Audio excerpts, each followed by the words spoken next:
right. Hello, greetings. Greetings. Hello, mighty companions. I'm Earl Purdy. And I'm Anna Kujawa.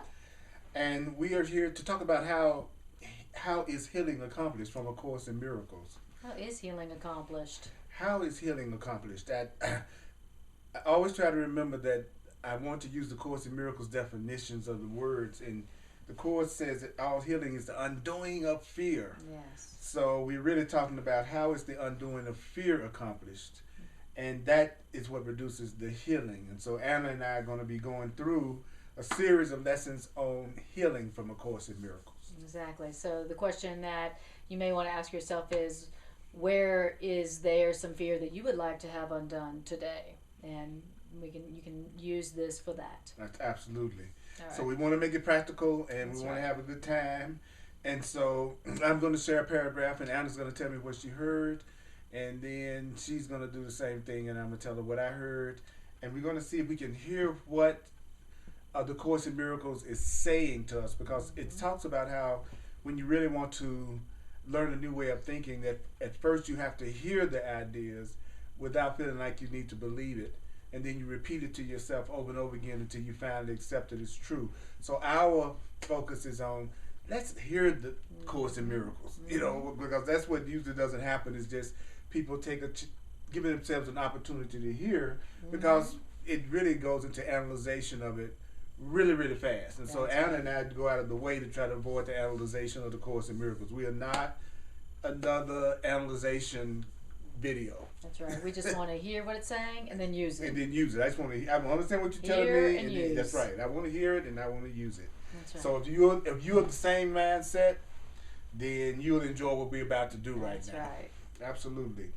The first thing it says is how is healing accomplished in the Manual for Teachers. And it says, healing involves an understanding of what the illusion of sickness is for. Healing is impossible without an understanding of what the false idea of sickness is for. So, what did that one sentence mean to you? What that one sentence to me means that if there's something that I am experiencing suffering around, something I'm suffering with, some kind of discomfort or fear, the first thing that I want to ask myself is, what is this for? What purpose is this serving? So to me that means that there's some kind of payoff in this. Mm-hmm. There's some kind of payoff in this.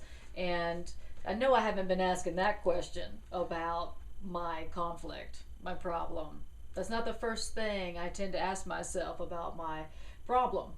Whatever it is. So when we're talking about sickness, the Course says sickness is any form of lack of peace. Exactly. So we're not just talking about the physical body. You're sick whenever you're having anything but peace. Exactly. I'm sick when I'm experiencing anything but peace. Exactly. Okay. I mean, it even says, the Course even says, all illness is mental illness. Yes. So if I'm suffering in any way, mind, body, or spirit, then I need to ask myself, what is this for? What purpose is this sickness, this suffering serving, and what's the payoff?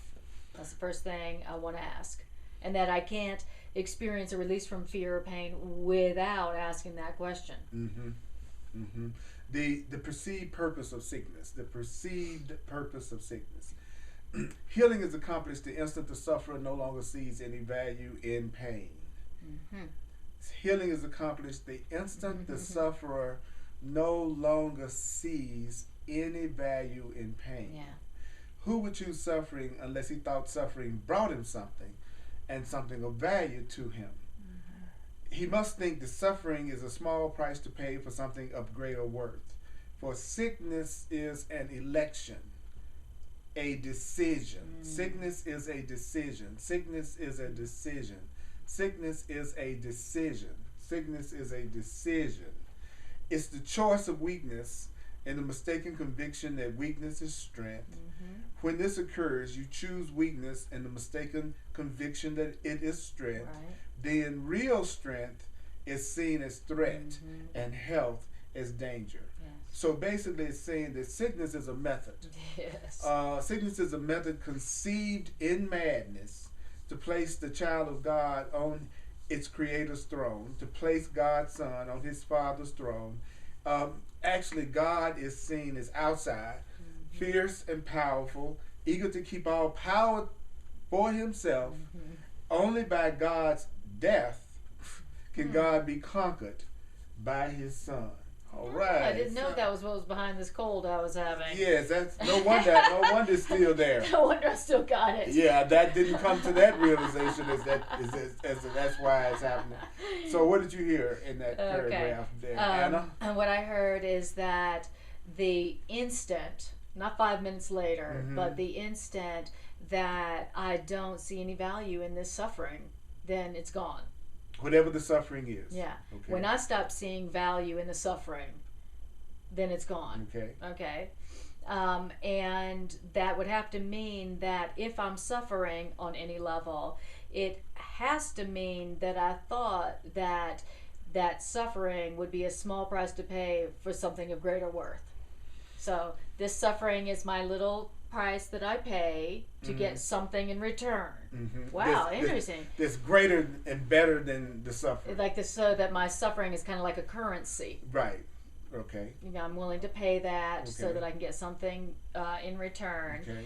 And which also has to mean that this suffering that I'm experiencing was a decision. It was an election.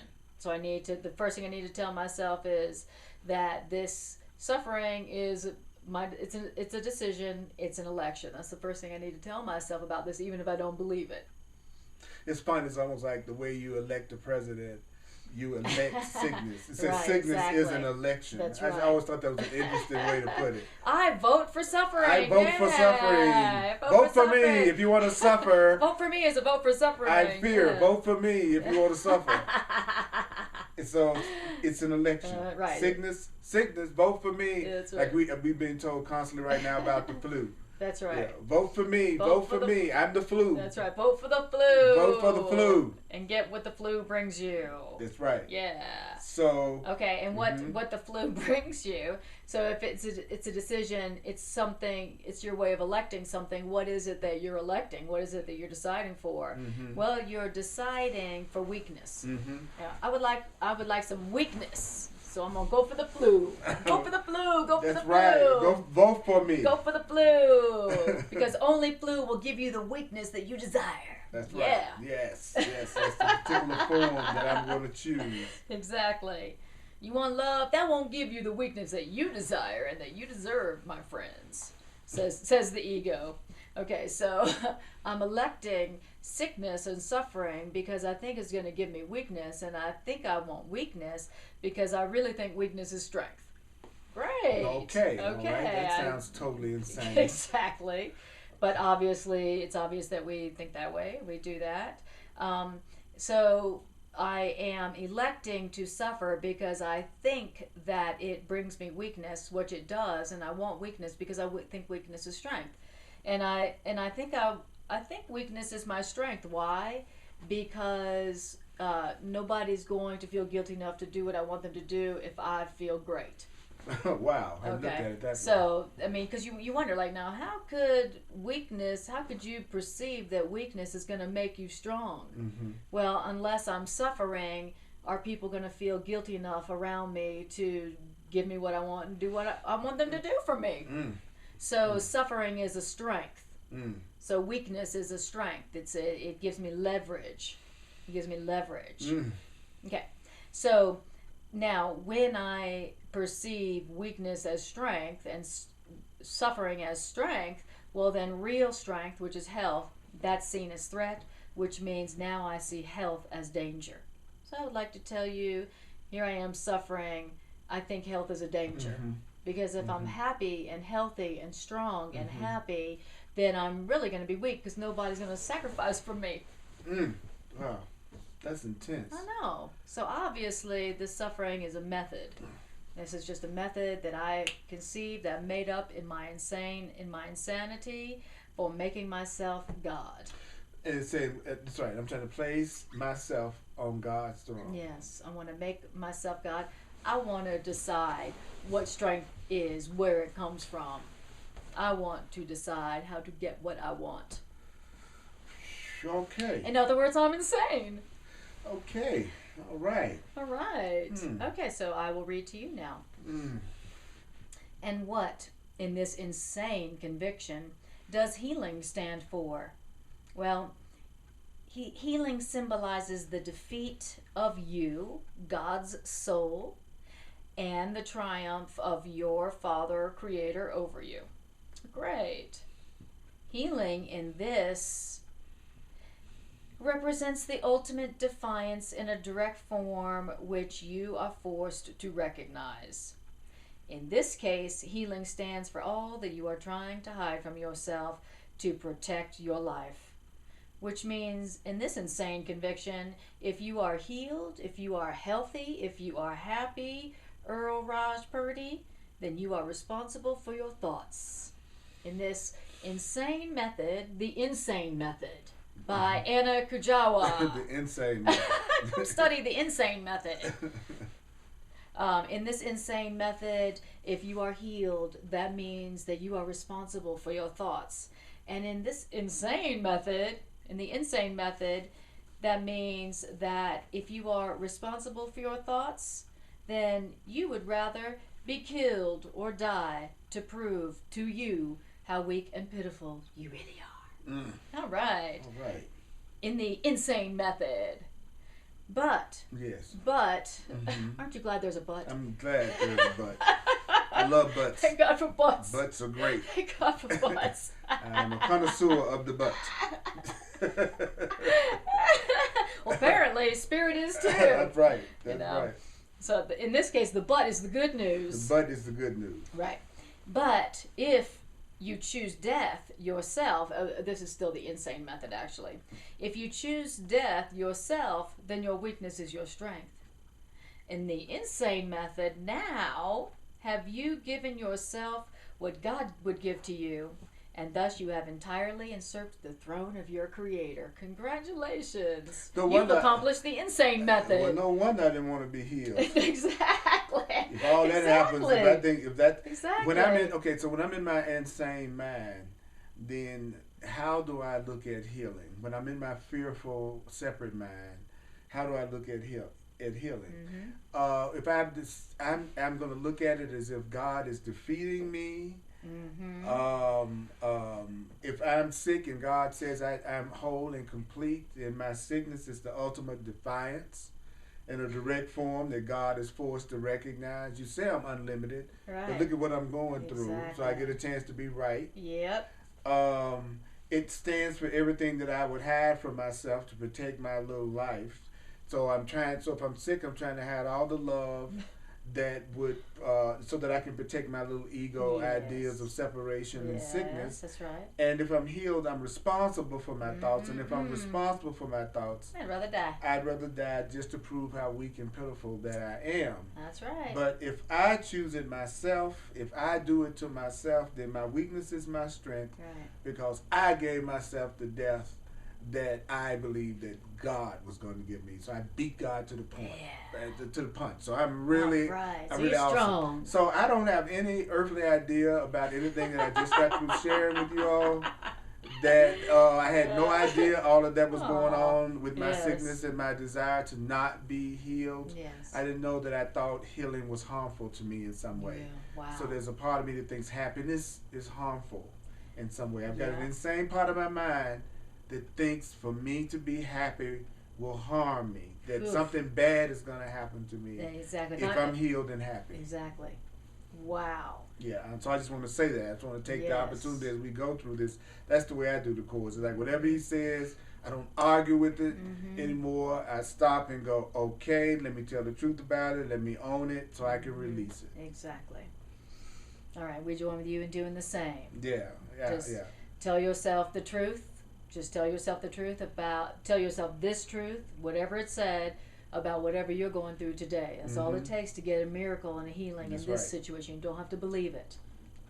Just use it. Just say it. Tell yourself the truth that you're hearing and use it. Okay. There's a part of me that's afraid of healing, and I think that what I'm going through proves that I'm more powerful than God is, because God says I should be happy. Yes. And I'm not. Yeah, there's a part of me that's using this suffering to feel strong. Right. You know, there's a part of me that's using this suffering to feel strong, to feel like, oh, I have what I need and I can get what I need. There we go. That's right. Okay. So the shift in perception. The shift in perception. Okay, so do you know that healing must occur in exact proportion to which the valuelessness of sickness is recognized? One need but say, there is no gain at all to me in this, and then that you would be healed. Oh. Okay. First, it's obvious that decisions are of the mind. Your body isn't making decisions. Your body is not making decisions. If sickness is just a faulty problem-solving approach. So I have a faulty problem-solving approach called a cold. Right. Or a headache. Right. Or whatever you think you're going through. It's a faulty problem-solving approach. Another word for the insane method. And it's a decision. And if it's a decision, the mind and not the body makes it. If it's a decision, the mind is making the decision, not the body. The resistance to recognizing that it's the mind that's making this decision to be sick is enormous, because the experience of the world as you perceive the world depends on the body being the decision maker. So terms like instincts, reflexes, and the like represent attempts to endow the body with non-mental motivators. Wow. Actually, such terms as instincts and reflexes, such terms merely state or describe the problem. They do not answer the problem. Okay. Okay. The shift in perception, first paragraph. What did you hear, Anna? Well, what I heard was that my healing in this situation, my release from suffering in this situation is going to occur in exact proportion to which I see this suffering as valueless. Exact proportion to me going, okay, this is really not making me stronger. This is really not giving me what I want. This is not helping me to have what I want. This is not making me strong. This is not what I want. When I see that it's valueless, then I experience healing. I experience a reduction of my suffering. And then I heard that in any situation in which I'm suffering, all I have to say, and I mean all I have to say, is there's no gain at all to me in this. This is not helping me. This is not helping me. This is not giving me what I want. There is no gain at all to me in this suffering. And then I'm healed. Wow, okay. Wow. And that is how my release from suffering has always occurred. At some point, the suffering got so much that I realized, oh, this is not what I want. This is not giving me what I want. There's no benefit. There's no benefit to this suffering at all. It's not getting me what I want. It's not getting me the love. It's not getting me the pity anymore. It's not getting people to feel guilty enough to give me what I want. It's not working. It's not working anymore. And that's when I get healed. A faulty problem solving. Exactly. I realize it's not solving my problem, right? And that's when all my problems have reached that point, and the healing began. I just said it's not working anymore. Now, but to say there's no gain at all to me in this, I've got to recognize a few facts, and that is that if this sickness or suffering is a decision, it had to have been my mind that made it. That is the first fact that I've got to recognize. The second one is that what it's saying here is that this sickness is just my faulty problem-solving approach.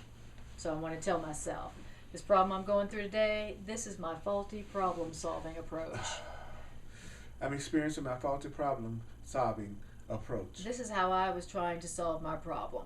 This is how I've tried to solve my problems. It's a faulty problem-solving approach. And then my mind made the decision for this faulty problem-solving approach. My body didn't make this decision for this sickness. So my faulty problem-solving approach was my idea that there was some type of value in suffering and sickness. Exactly.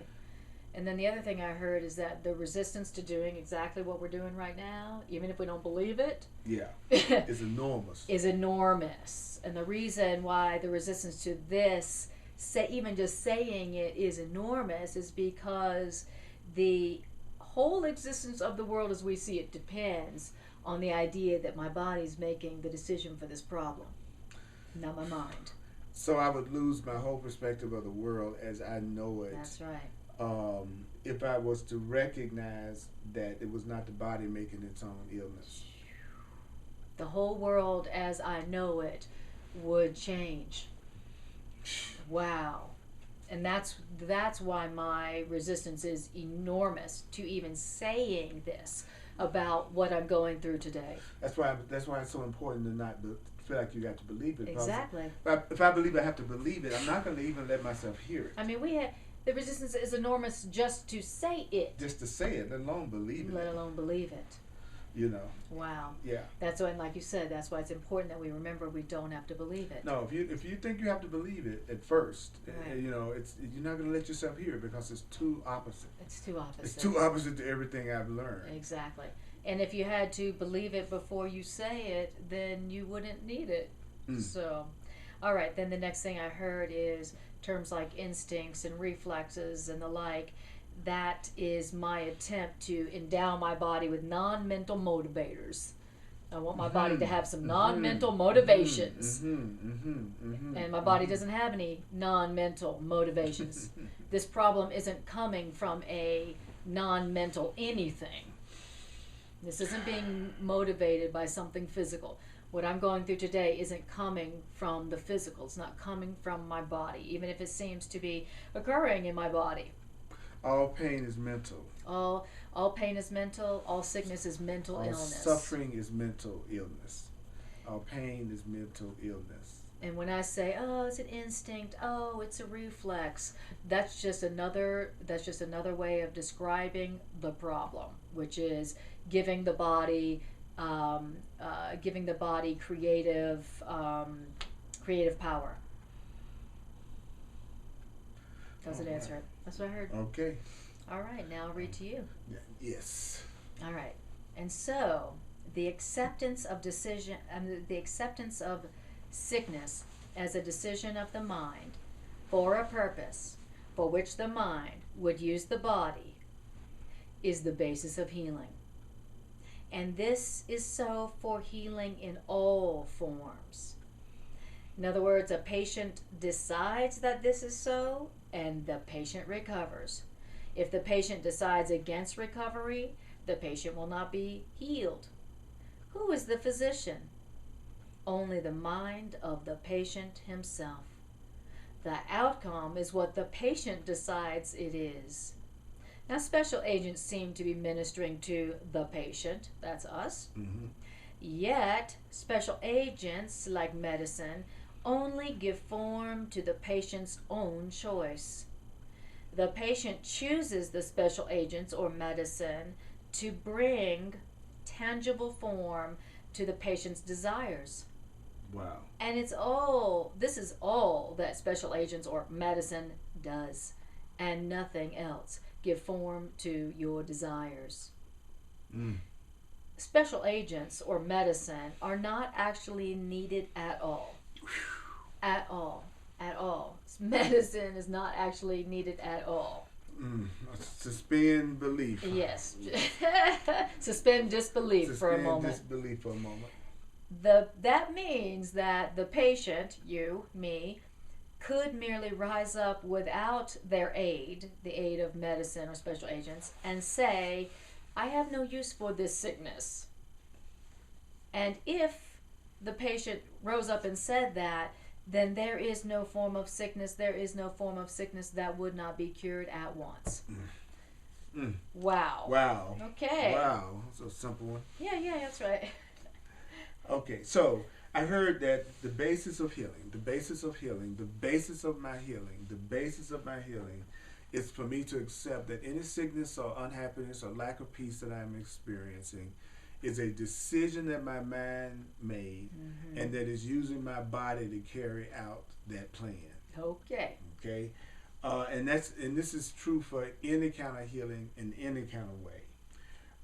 If I decide that my sickness and all unhappiness is a decision of my mind, then I recover. Mm-hmm. So I recover as soon as I absolutely, at some level, accept that the sickness or unhappiness is coming from a decision I made. Right. Then I heard that I was my own physician. Nice. Okay. And then I heard that I'm going to experience when I'm sick or unhappy the outcome that I decide that I want to experience. So how it turns out is up to me. How it turns out is going to be a decision that my mind makes. Okay. Yeah, I was also told that medicine or special agents or jogging or walking or whatever it is I do in the outer to heal me, special agents, most in this case I would think of it as some form of medicine, would seem to be ministered to me. Or therapy. And I'm going to get out of it exactly what I choose to get out of it. I'm going to get out of it the healing, whatever the healing method is, exactly what I choose to get out of it. That I'm getting out of sickness exactly what I want to get out of it. And I choose whatever it is I think is going to heal me, the special agents, in order to actually see my desire manifest.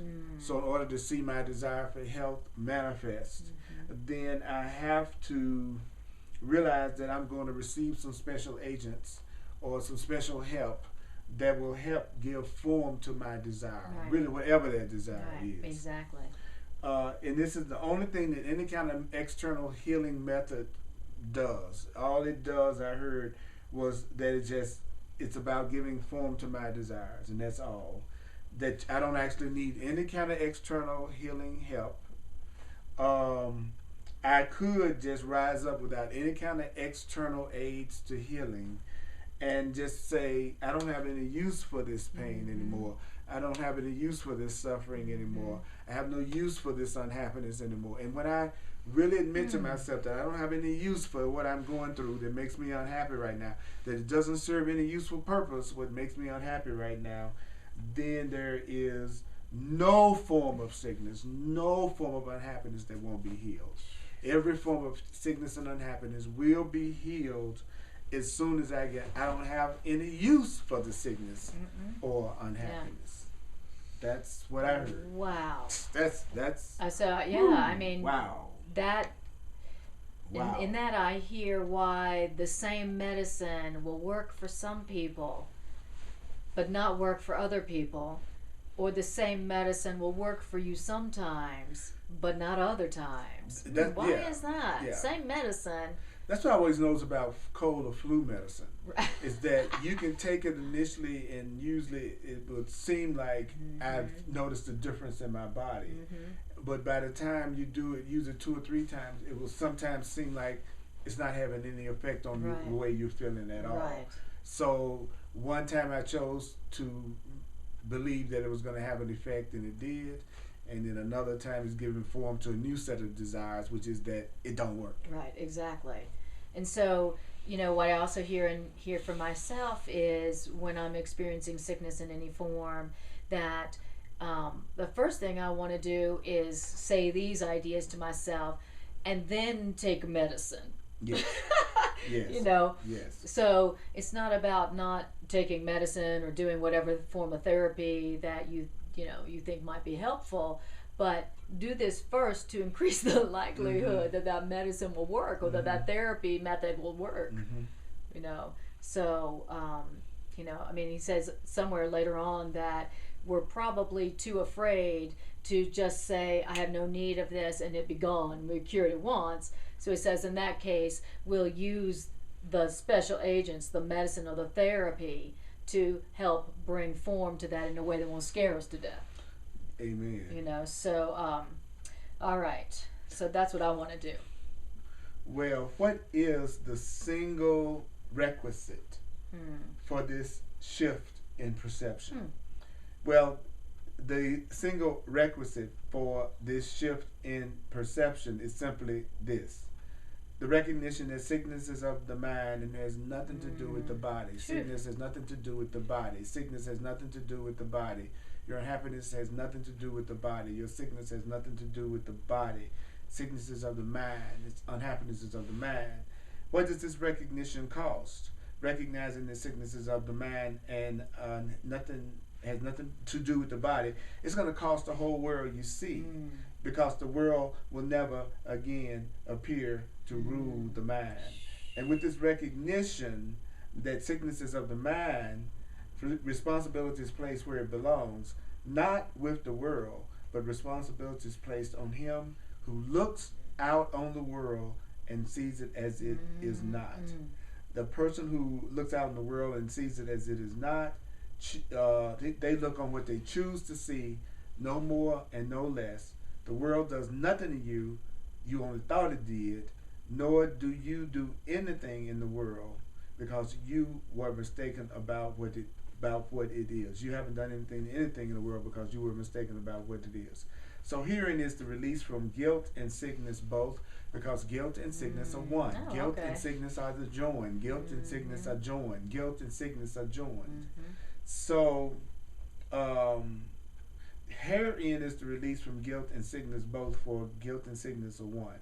Yet to accept this release from guilt and sickness, if you want to be released, if I want to be released from guilt and sickness, if I want to be released from guilt and sickness, me being willing to see the body as insignificant has to become an acceptable idea to me.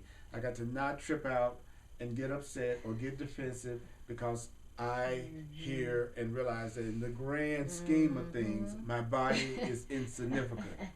My body is insignificant. Look, not get upset about that. Not get upset about that. That's the main thing. That's the main thing. That's the main thing. That's that the I main get upset about. single change of perception, shift in perception. That's it. That my body's insignificant. It's right. Close the book. Which is the opposite of every single thing that I feel about it. That's exactly That's right. how I know it must be the truth. That's exactly right. Because I make the body so significant. So significant. So significant. Honey, it's everything. It's everything. And it's the source of everything, and it's the goal of everything, and it means everything, and it's who I am. Wow. Okay. So what I heard there is that the single requisite for a healing, for a shift in the perception about what's going on with me, is the recognition that what I'm going through right now has nothing to do with my body. It's a decision of my mind, not my body. That's the single change of mind that I've got to apply for a healing to occur. Now, but this shift in perception here has a cost. Darn, I knew it. Yeah, well, you know it's going to have a cost. It's going to cost you something. It's going to cost. I'm going to give you a shift in perception, Anna, but it's going to cost you. Okay. So to have a healing, it's going to cost me something. What's it going to cost me? You got to give me the world that you see. The whole world you see. That's what I want. Oh, the whole world as I see it now? Yeah, that's right. You got to give it away. You got to give it to me. You got to give me the world as you see it. Well, it hasn't made me especially blissful anyway, so I may as well. What the heck? There you go. Okay, so that one shift in perception about what's going on here, it has a cost, and that is that it's going to cost the whole world as I see it. And the reason that the whole world as I see it's going to change is because the world will never appear to rule my mind again. Ooh. Can you imagine that? Wow. Never again does it seem like the world or anything happening in the world is ruling me again. Wow. That would be a change for sure. Right. That would be the end of the world as I know it, and the end of the world as I see it. It really would be. It really would be. It really would be. Never again seeing anything outside of me as having power over me or ruling me. Every form of lack of peace that I have about anything is a decision of my mind for a purpose that I want to use my body to carry out. Yes. That's awesome. Exactly. And that I recognize in this that responsibility for how I see the world is placed on my mind, nowhere else. Me who looks on the world. I'm just looking on what I'm choosing to see. That's all in the world. I'm just looking on what I choose to see. That's what this all means. I'm just looking on what I choose to see, no more, no less. That also means the world hasn't done anything to me. I only thought it did. And I haven't done anything to the world either. That's good, because I didn't even know what it was. I haven't done anything to the world because I didn't even see the world. I was mistaken about what the world was. So that's a deep thought, that I didn't do anything to it either. And with this realization, with this decision, then that's my release from guilt, and that's my release from sickness, because they are the same, according to this. But to accept that release from guilt and sickness, there's one thing I've got to accept. If I want to accept a release from guilt and sickness, there's one thing I've got to accept, and that is my body's insignificant. Here's my new name. Anna Nobody. Anna Nobody. That's my new name. Anna Nobody. Must be an acceptable idea. Yes. That's why last night, now I understand why last night Spirit gave me, he said, your new name is Anna Nobody. And I was like, oh! Nobody. I was like, first I didn't like that. Well. Anna Nobody. and then I was like, now I understand. That it's, to have this shift in perception, I'm going to have to accept the insignificance of my body. I accept the insignificance of my body. I accept the insignificance of my body. I accept the insignificance of my body. To be released from guilt and sickness, I have to stop making the body so significant. The body can't be so significant if I want to let go of sickness, which is guilt. Whew. My body is insignificant. Your body is insignificant. Your body's insignificant.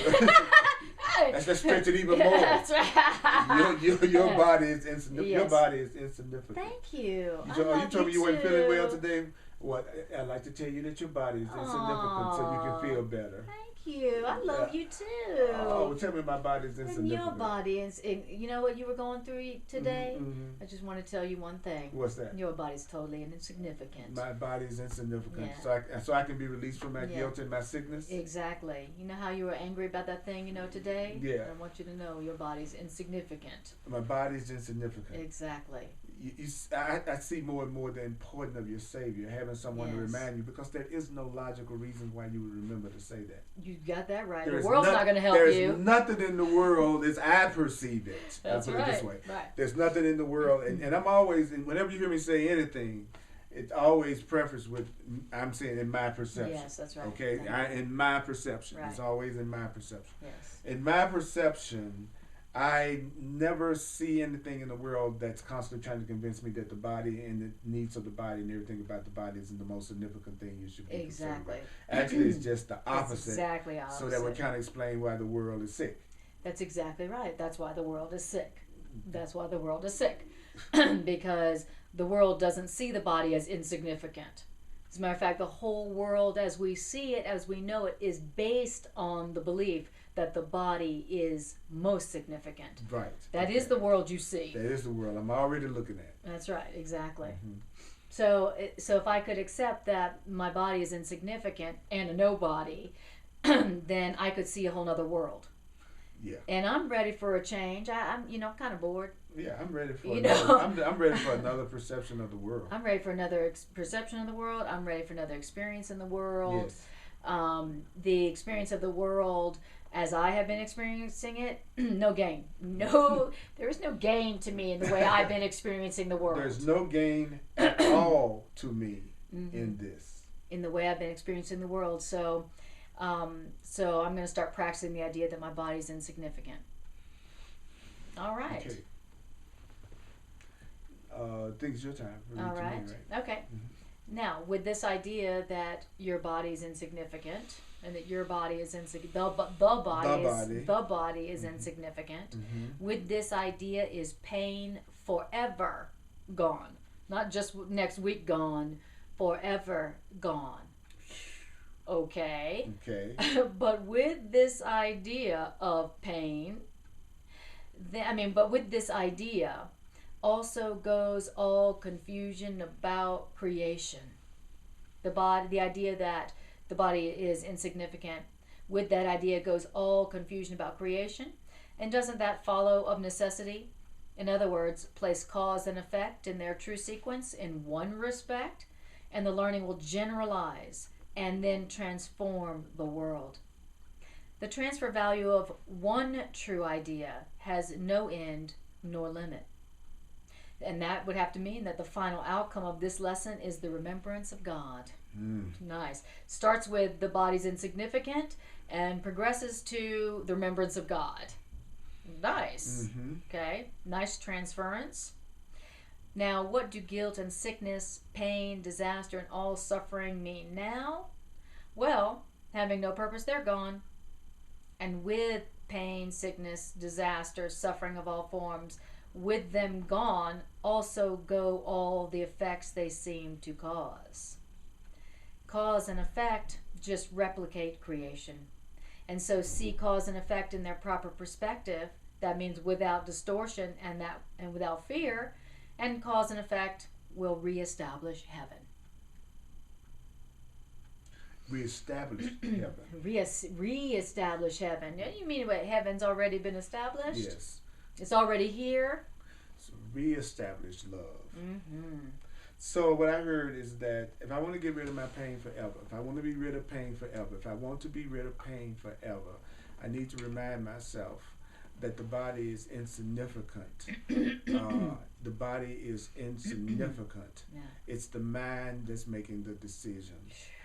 And with that realization that the body is insignificant and that the mind is making all the decisions, then I won't be confused anymore about what's creating what I'm going through. All of my confusion about creation will be gone. Right. It's all being created through the decisions that are being made in the mind. Exactly. If I place cause and effect in their true sequence in one respect, then my learning is going to transform everything that I see. Because now I'll go, there's not anything that I'm seeing that's not a decision of my mind. So if I keep applying the truth to everything I see, like you said, I heard him say that the transfer value of one true idea doesn't have a limit. So if I apply the truth that my mind is making the decisions, and that the body or the physical is ultimately insignificant, then I will transform my perception in everything that I see, and I will ultimately remember God. I'll ultimately remember the truth. So if I keep looking at it like sickness and unhappiness is a decision of the mind, then one day I'm going to remember love. Exactly. I'm going to remember God. I'm going to remember God. Yeah. And so, and if I keep practicing that I'm the creator of what I'm seeing, then one day I'm going to remember who created me. That's right. That if I'm a creator, I had a creator. Yeah. Okay. Then I heard that suffering and pain and disaster and sickness and guilt will not have a purpose at that point, and so they'll leave. So when I see no longer, that's another way to me of saying if I don't see any value in suffering, it'll leave. That's right. Okay. And so will all the effects of believing that I'm guilty, which is sickness, which is pain. The effect will also be gone, because cause and effect is the way everything works. And if I see cause and effect correctly, the decision comes before the actual physical condition, the manifestation. Then I will see cause and effect in its proper perspective. And I heard him say that the proper perspective of anything is a perspective that you don't have distortion in your vision. Yes. And also the proper perspective is actually any perspective that has no fear in it. Right. So if I'm seeing without fear and without distortion, I have the proper perspective. Exactly. And I heard him say I am seeing without distortion and fear if I have the proper perspective, which is that the mind makes the decisions for everything that I experience. Right. Nice. So it's decision, then condition. Right. Decision, then condition. Then condition. That's true cause and effect. Yeah, I have a decided condition. Yes. This is a decision condition. I made a decision, now I got the condition. I made a decision, now I got the condition. Gee. I made a decision, now I have this condition. Exactly.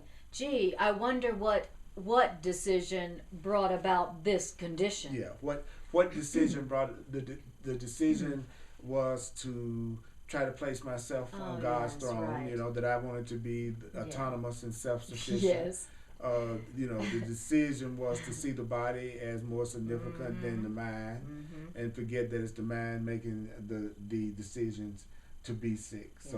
So now I'm finally seeing things in the proper perspective. Yes. It's my mind. Yes. That's determining what happens to my behind. It's your mind that's been determining what's happening to your behind. It's my mind that's determining it, what's folks. happening to That's my your behind. take home right there. That's it. That's it. My mind is determining what happens to my behind. Happens to my behind. All right. That's right. That's what's determining. Absolutely. I love it. Mm-hmm. And all you gotta do is see this cause and effect in one situation, in one condition, one time, and then that will transfer to everything you go through and will end up in you remembering God. That's what's going to happen. So we're going to stop at this point on this particular recording to give you an opportunity and give us an opportunity to really let ourselves hear it, integrate it, knowing that we don't have to necessarily believe it. But I really want to understand for sure what causes the shift in perception. Yes. So if you don't think you heard that, you want to listen to this again, because we actually were told exactly what we have to do to have the shift in perception that would allow us to have healing and happiness that never ever ends. That's a worthwhile thing to remember. Yeah, a cure. A cure. You know, I think that would a real one. A real cure. A real cure. Something where the condition is corrected forever. That's right. It doesn't come back. What we're talking about today is real cure. The real cure for what ails you today. That can free you from pain forever. In all situations. In all situations. In all conditions. And all conditions. So I'm Earl Purdy, and you can go to my website, www.earlpurdy.com. I have videos of all my classes and the workbook lessons of A Course in Miracles on my website. So go to my website, earlpurdy.com. You can also sign up for the contact list in there, and it explains where all my classes are and what time they are and where I'm speaking. Yes. So check it out. Right on. And you can go to my website, AnnaKujawa.com, ANNAKUJAWA.com.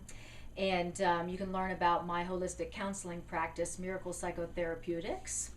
And also on YouTube, all my Course in Miracles classes are there, and all of my Course in Miracles readings, where I read the Course in Miracles as meditative, as healing aids, as healing agents. And so go to YouTube, put in my name, Anna Kujawa, and there it is. And that's awesome. Awesome. So we love you. Let peace extend from our mind to yours.